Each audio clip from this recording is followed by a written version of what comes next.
आप हमारे चैनल पर में नए हैं तो हमारे चैनल को सब्सक्राइब करें, लाइक ज़रूर करें, जिससे हमारे द्वारा दिए जा रहे न्यूज़ सबसे पहले आप तक पहुँचे। अगर आपकी भी कोई समस्या हो, आपके आस-पास, आपके गाँव, आपके शहर की कोई समस्या हो, प्रशासनिक अधिकारी या जनप्रतिनिधि से आपकी भी कोई शिकायत हो, तो आप पूरी जानकारी के साथ हमें पूरा विस्तृत ब्यौरा भेजें। हम आपकी पूरी मदद करेंगे, प्रशासनिक अधिकारी तक, जनप्रतिनिधि तक आपकी बात पहुँचाएँगे और आपकी समस्याओं को दूर कराने का पूरा-पूरा प्रयास करेंगे।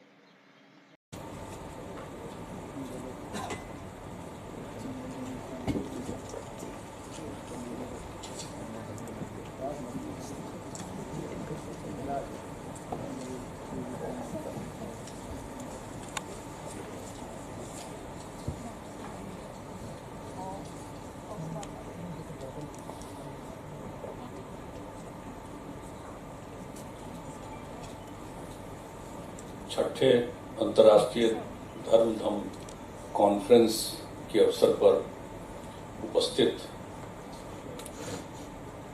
भारत के आदरणीय उपराष्ट्रपति श्री वेंकैया नायडू जी, बिहार के महामहिम राज्यपाल श्री फागू चौहान जी, श्रीलंका सरकार की माननीय परिवहन मंत्री श्रीमती पवित्रा देवी वनियारच्ची जी, इंडिया फाउंडेशन के पूर्व निदेशक श्री राम माधव जी, नालंदा विश्वविद्यालय की कुलपति डॉक्टर सुनैना सिंह जी,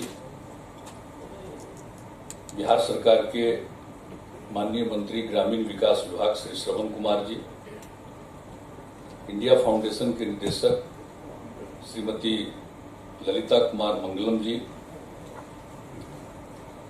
नालंदा के माननीय सांसद श्री कौशलेंद्र कुमार जी, इंडिया फाउंडेशन के निदेशक श्री ध्रुव कटौत जी, इस कार्यक्रम में उपस्थित विशिष्ट अतिथिगण,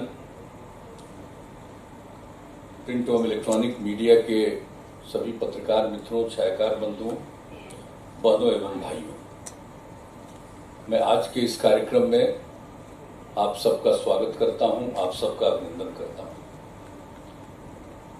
और ये राजगीर में ये छठा इंटरनेशनल धर्म धम कॉन्फ्रेंस जो आयोजित किया गया है, धर्म धम tradition in building the post Covid world order, इस विषय पर जो चर्चा करने वाले हैं और जो जानकारी मिली है कि 3 दिन तक यहाँ पर चर्चा होगी और सब लोग विभिन्न देशों से भी आकर के सभी जगह के लोग आपस में बातचीत करेंगे, ये बहुत ही महत्वपूर्ण चीज है।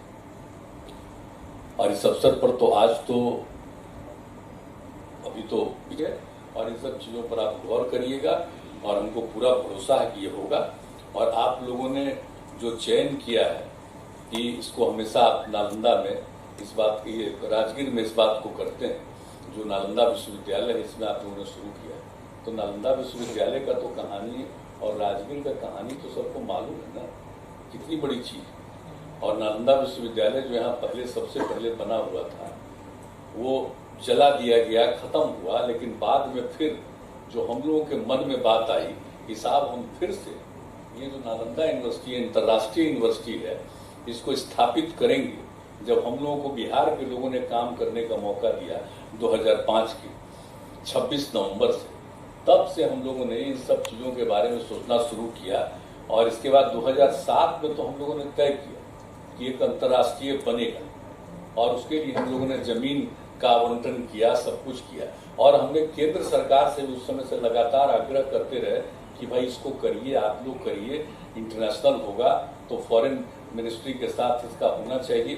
तो अंत में वहां पर भी हो गया और एक अंतर्राष्ट्रीय विश्वविद्यालय बनाने का जब निर्णय हुआ, हम लोगों ने पूरा सब चीज ट्रांसफर किया और पूरा सब चीज ट्रांसफर किया। उसके बाद तो जो हुआ, और इसका तो सबको मालूम है कि 16 में तत्कालीन राष्ट्रपति जी आए थे और उन्होंने इसका शिलान्यास किया था।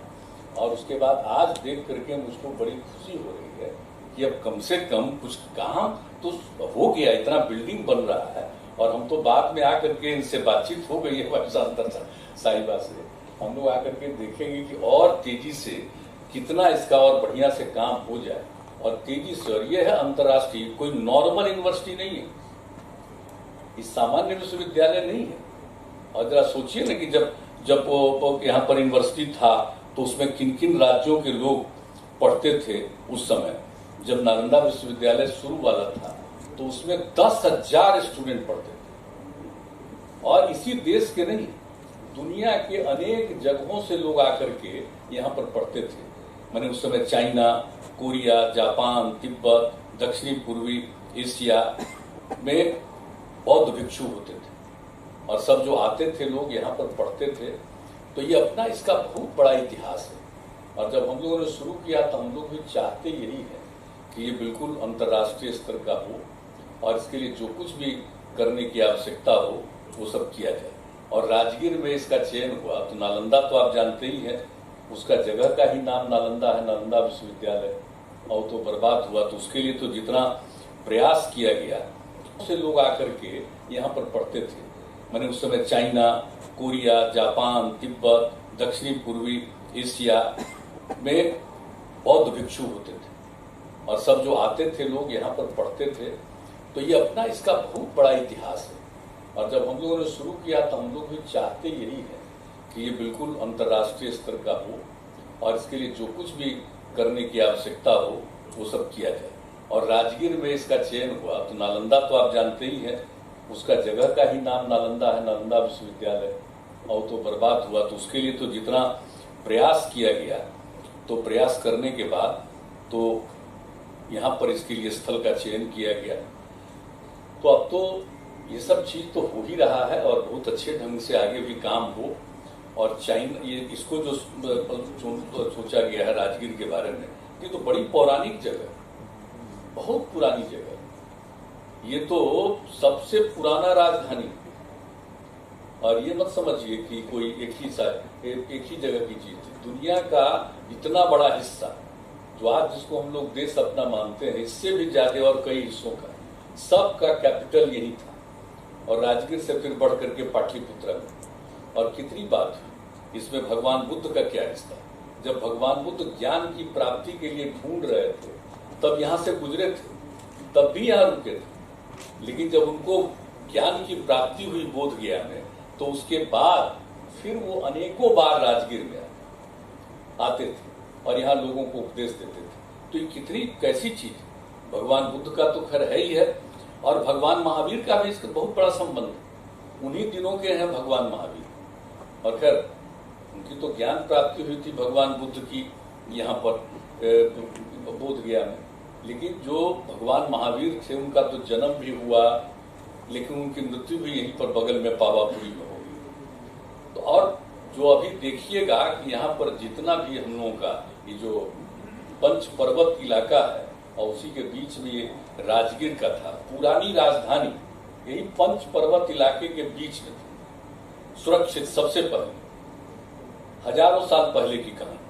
और उसमें भी भगवान महावीर का भी देखिएगा तो ऊपर इतना ज्यादा उनका समूचा आप देखिएगा कि बहुत जगहों पर, चारों जगह पर देखिएगा कि मंदिर जितना ज्यादा है, सबसे ज्यादा मंदिर आपको यहाँ मिलेगा ऊपर। जब देखिएगा कभी जाकर के तो उन्हीं का भगवान महावीर के मंदिर मिलेगा। तो सब लोगों का संबंध यहाँ से रहा है। और आपको हम बताना चाहते हैं कि यहाँ पर तो ऐसी चीज, भगवान बुद्ध का तो खैर है ही है और भगवान महावीर का भी इसका बहुत बड़ा संबंध। उन्हीं दिनों के हैं भगवान महावीर। और खैर उनकी तो ज्ञान प्राप्ति हुई थी भगवान बुद्ध की यहाँ पर बोध गया में। लेकिन जो भगवान महावीर थे उनका तो जन्म भी हुआ, लेकिन उनकी मृत्यु भी यहीं पर बगल में पावापुरी में होगी। तो और जो अभी देखिएगा कि यहाँ पर जितना भी हम लोगों का ये जो पंच पर्वत इलाका है और उसी के बीच में ये राजगीर का था, पुरानी राजधानी यही पंच पर्वत इलाके के बीच में थी, सुरक्षित सबसे पहले, हजारों साल पहले की कहानी। और उसमें भी भगवान महावीर का भी देखिएगा तो ऊपर इतना ज्यादा उनका समूचा आप देखिएगा कि बहुत जगहों पर, चारों जगह पर देखिएगा कि मंदिर जितना ज्यादा है, सबसे ज्यादा मंदिर आपको यहाँ मिलेगा। ऊपर जब देखिएगा कभी जाकर के तो उन्हीं का भगवान महावीर के मंदिर मिलेगा। तो सब लोगों का संबंध यहाँ से रहा है। और आपको हम बताना चाहते हैं कि यहाँ पर तो अनेक लोगों का, कई लोगों का, अब जो जरासंध का अखाड़ा, मैंने कितना पौराणिक चीज को देखिए, सब यहीं पर है। और इसके बाद पूरे तौर पर जो एक महान सूफी संत मखदूम साहब, उन्होंने भी यहाँ अध्ययन किया, यहाँ के पर्वत पर भी बैठकर, और उनको जो ज्ञान की प्राप्ति हुई, ये 22 सालों तक यहाँ पर रह करके उन्होंने यहाँ पर अध्ययन किया था। और इसी इबादत स्थल के पास मखदूम कुंड भी अवस्थित है। और राजगीर में तो सब कुंड है ही है, तो आप सबको मालूम ही है कि एक एक चीज का यहाँ पर जो स्थित है। और गुरु नानक देव जी आए थे, अब गुरु नानक देव जी राजगीर में आए थे, तो यहाँ पर का तो सब तो गर्म कुंड है, शीतल कुंड उन्होंने स्थापित कर दिए। ये माना जाता है कि सब लोगों ने कहा कि भाई यहाँ पर का सब गर्म कुंड है, तो उन्होंने जो स्थल यहाँ पर रखा वहीं पर कुछ ऐसा किया कि शीतल कुंड हो। तो आज भी है, एक एक चीज को देखिए। और यहाँ पर राजगीर की क्या कहानी, हर 3 साल में क्या होता है, आप जरा सोच लीजिए। ये माना जाता है कि यहाँ पर जो 33 करोड़ जो देवी देवता है, वो सब 1 महीने के लिए यहीं पर आ जाते हैं राजगीर। सब एक माह तक जो प्रवास करते हैं, तो यहाँ पर मलमास मेला लगता है। कि राजगीर तो एक जगह ही है, अंतर्राष्ट्रीय राजधानी से लेकर के, शिक्षा से लेकर के, धर्म, सब चीजों को देखिए तो एक ऐसी जगह है। और इसलिए यहाँ पर जब ये यूनिवर्सिटी हो रहा है, हम चाहिए कि आगे कभी इस तरह की बात नहीं हो। लेकिन ये एक गौर करने वाली बात है कि आखिरकार ये क्या चीज है।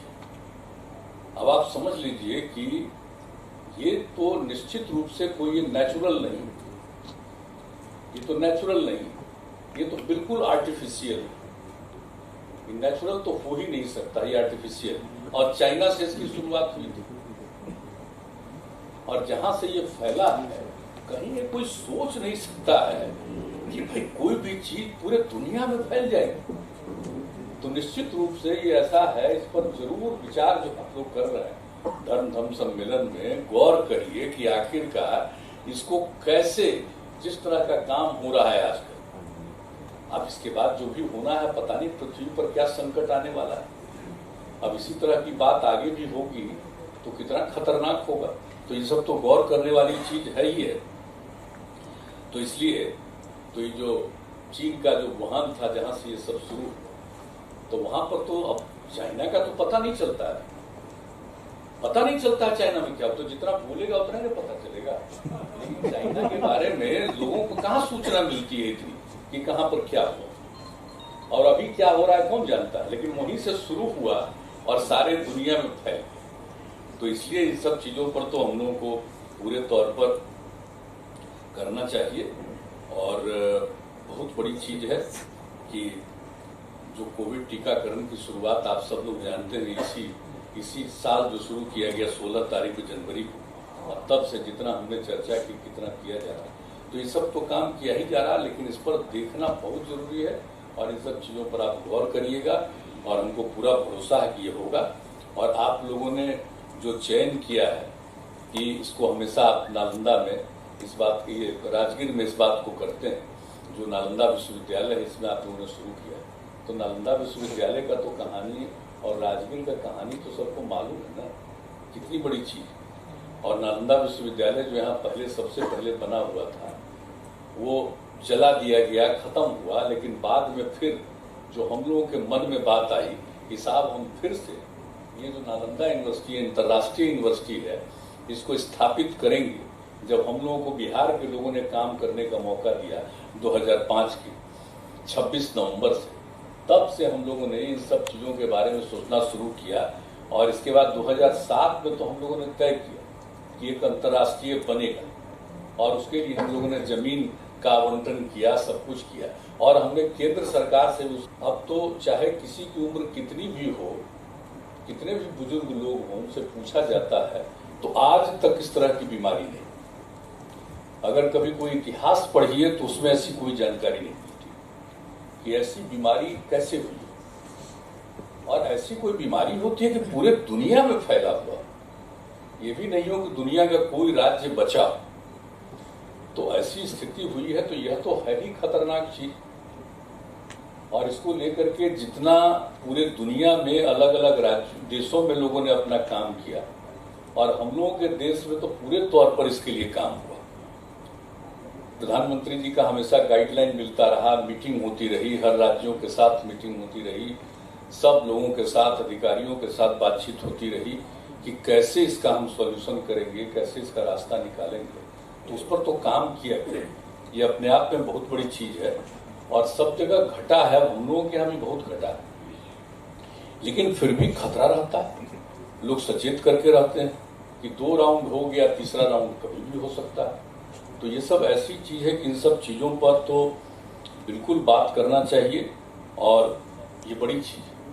और ये जो धर्म सम्मेलन है, इन लोग तो बराबर कर रहे हैं। अब इसके पहले आज तो महामहिम राष्ट्रपति जी आए हैं, और हम तो यहाँ पर शामिल हुए थे 2018 में भी, जब आदरणीय राष्ट्रपति जी को बुलाया था आप लोगों ने, चौथा जो कार्यक्रम था, तो उसमें भी आने का मौका मुझको मिला था। तो अब इस तरह से जो आप लोग कार्यक्रम करेंगे, ये बहुत बड़ी चीज है भाई। इसका सॉल्यूशन कैसे निकले, इसका क्या समाधान हो सकता है? अभी तो इलाज के लिए बहुत तरह की बात होती है, तो आप सब जानते हैं कि जिस तरह से टीकाकरण की बात होती है, लोगों के जांच की बात होती है, कितना हो रहा है, और जो टीकाकरण हो रहा है यहाँ पर कितना हुआ, दुनिया में कहीं इतना हुआ है? इस देश में 100 करोड़ से भी ज्यादा, शायद परसों तक तो 107 करोड़ से भी ज्यादा था, तो और बढ़ा हुआ, इतना हुआ। और हम लोगों के बिहार में पहला डोज, मतलब आप समझ लीजिए पहला राउंड 5 करोड़ से भी ज्यादा हुआ, और दूसरा राउंड जो टीकाकरण का चल रहा है वो लगभग अब 2 करोड़ के करीब पहुंच रहा है। तो इसके लिए तो बहुत पूरी तैयारी के साथ और सारा सब कुछ किया जा रहा है। और आज के दिन तो खास तौर पर हम लोगों ने बिहार में रखा, अभी 28 तारीख को, और फिर आज के दिन भी एक खास कार्यक्रम रखा गया है कि बड़े पैमाने पर टीकाकरण किया जा रहा है। टीकाकरण तो किया जा रहा है, सब भी है, लेकिन फिर भी लोगों को अलर्ट रखा जाता है कि भाई आगे भी कुछ हो जाए। हम लोगों ने यहाँ पर कितना पूरे देश में किया है चीज का, यहाँ पर जो स्थित है। और गुरु नानक देव जी आए थे, अब गुरु नानक देव जी राजगीर में आए थे, तो यहाँ पर का तो सब तो गर्म कुंड है, शीतल कुंड उन्होंने स्थापित कर दिए। ये माना जाता है कि सब लोगों ने कहा कि भाई यहाँ पर का सब गर्म कुंड है, तो उन्होंने जो स्थल यहाँ पर रखा वहीं पर कुछ ऐसा किया कि शीतल कुंड हो। तो आज भी है, एक एक चीज को देखिए। और यहाँ पर राजगीर की क्या कमी, हर 3 साल में क्या होता है, आप जरा सोच लीजिए। ये माना जाता है कि यहाँ पर जो 33 करोड़ जो देवी देवता है, वो सब 1 महीने के लिए यहीं पर आ जाते हैं राजगीर, सब एक माह तक जो प्रवास करते हैं, तो यहाँ पर मलमास मेला लगता है।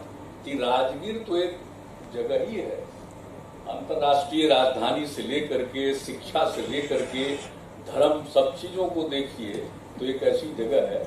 और इसलिए यहाँ पर जब ये यूनिवर्सिटी हो रहा है, हमको पूरा भरोसा है ये बिल्कुल अंतर्राष्ट्रीय होगा, दुनिया भर के लोग स्टूडेंट्स यहाँ पर पढ़ेंगे, और फिर नए सिरे से उसको स्थापित किया जाएगा। हम लोगों की यही इच्छा है, ख्वाहिश है। और आज के इस अवसर पर आप सब लोग आए हैं, और इस जो कोरोना के बारे में आप लोग चर्चा कर रहे हैं, ये सचमुच बहुत खुशी की बात है।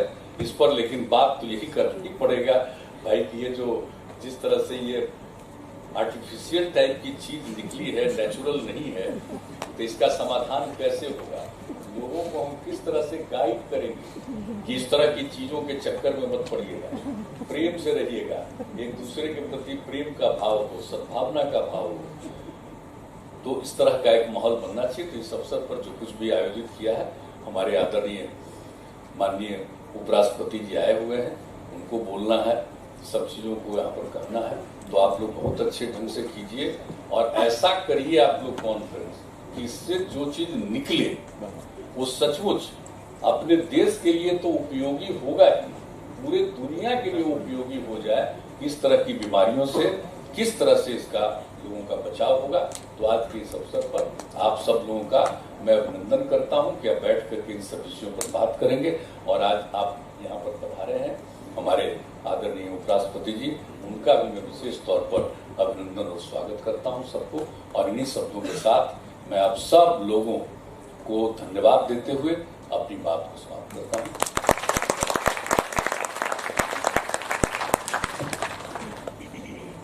Thank you, sir, for an inspirational address.